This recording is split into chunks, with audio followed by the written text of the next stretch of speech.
25 degrés, une température de l'eau exceptionnelle, enregistrée par les chercheurs du CNRS. Dans ces chambres d'incubation, Vincent Mathy étudie l'impact des fortes chaleurs sur la végétation marine. Sur l'algue au milieu, on peut voir des parties blanchâtres.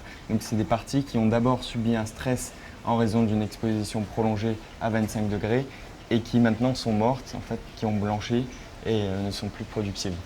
Ces algues ne sont pas les seules affectées.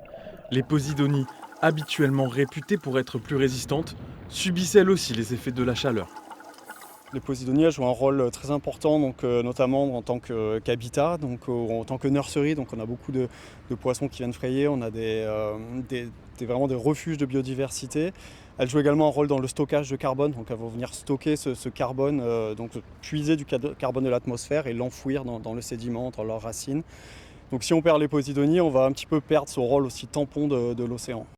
Concrètement, à 3 degrés de plus par rapport au normal de saison, les températures se rapprochent de celles du sud de la Méditerranée. Pour preuve, de nouvelles espèces de poissons migrent sur les littoraux azuréens depuis l'été dernier. Ils peuvent venir de mer Rouge, ils traversent.